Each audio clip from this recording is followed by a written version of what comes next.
It's a trap!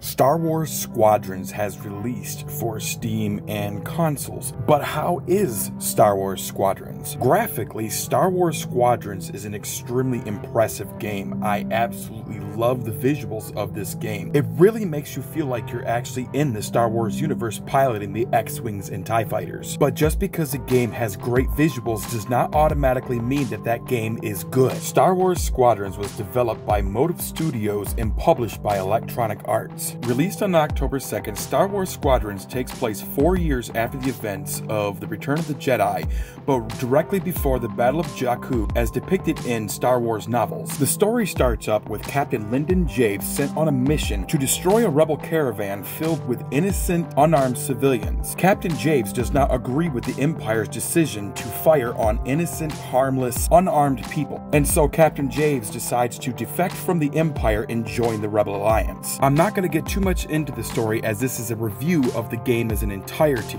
The entire game is set in the cockpit of either a X-Wing, a Y-Wing, TIE Fighters, and a couple other different starships from the Star Wars universe. The only issue that I actually have with this is it's only in the cockpit of the fighters. There's no other viewpoints from this, and I really don't like that. Yes, it's good because this is also a VR game, so sitting in the cockpit of the starships is great when you have a VR headset on, but when you don't have a VR headset on, I would much prefer a third-person view instead of a in-the-cockpit view only the entire time you're playing the game. The sounds are great for this game. They really went all out with the sound of this game. You actually feel like you're in the Star Wars universe when you have a decent surround sound headset on. The music, the blasters, the explosions, they just really nailed the Star Wars sound in everything about this game.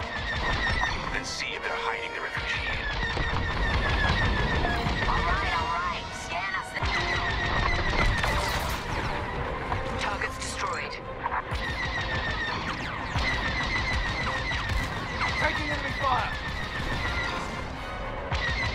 Star Wars Squadrons plays like a modernized, updated version of the Nintendo 64 game Star Wars Rogue Squadron. It's nothing but flight battles the entire time. So if you don't know much about this game and you're not really into the Star Wars flight battles, this may not be the game for you because that's all this is going to be. You could definitely tell that this game was primarily built around multiplayer, as the single player missions get extremely boring and extremely repetitive. Every single mission plays out the exact same way. You first start off by follow the leader. You find the warp spot. You warp to the battle area. You take out the jammer ships. You take out the TIE Fighters, and then you assault the Star Destroyer. Every single mission is the exact same, and every single mission on here is dealt in space. There are no planetary ship battles. So if you're hoping for the Battle of Hoth in a much more modernized view when it comes to a Star Wars ship game, you're not going to get that in Star Wars Squadrons. The multiplayer is definitely the main focal point of what they were going for in this game,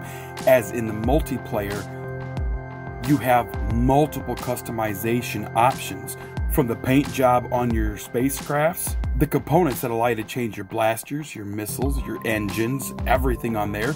Plus you get to customize a lot of the stuff inside your starship with little hanging things and bobbleheads that you get that you could put in there, which, to be totally honest, isn't really all that great considering the only person who's really going to see that is you. Now, they did not price this at a full price game because Squadrons is only a $39.99 game. But to be totally honest, I really think even that is way too much for this game. The story mode is bland and boring. The multiplayer is extremely limited with what you can do. The multiplayer in this game is much like they took the multiplayer of the original Battlefront and put all the space battles in one game and directed it solely around that. So as an overall review, can I actually suggest that anybody purchase this game? If you really love Star Wars space battles, this could be the game for you. If you think the space battles is a niche 5-minute play, then bored of it, move on to another game, do not waste your time with this game. There's not much to it. It's kind of sad coming from the fact that Jedi Fallen Order was such a well-received game, and it was an amazing game with a great campaign, that Electronic Arts would then shift back to this focus solely on multiplayer games. You had a great IP right here since you're trying to follow the Nintendo 64 Rogue Squadron. You could have made this game amazing.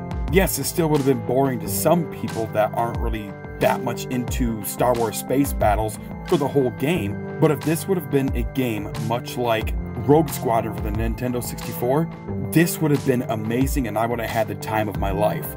But the extreme, boring, repetitive gameplay, the very limited multiplayer that they actually have in this game, and knowing Electronic Arts, there's about 60% more of this game they haven't released that they're going to end up releasing later on as a $29.99 DLC for the game. An overall score, I would give Squadrons maybe a 5 out of 10.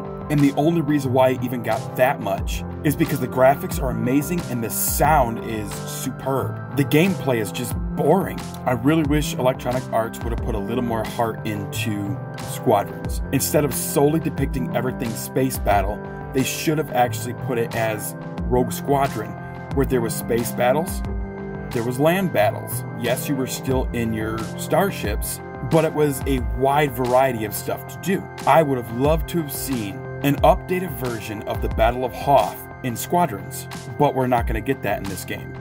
Hopefully, sometime, we will actually get a flight simulator Star Wars games that is going to put a lot of those original trilogy battles in there, like the Battle of Hoth, the Battle of Endor. One they completely missed out on was a Death Star battle. That would have been such a great mission to play in this game, especially with the graphic detail of this. But personally, I can't recommend this game to anybody as it's a flawed mess too.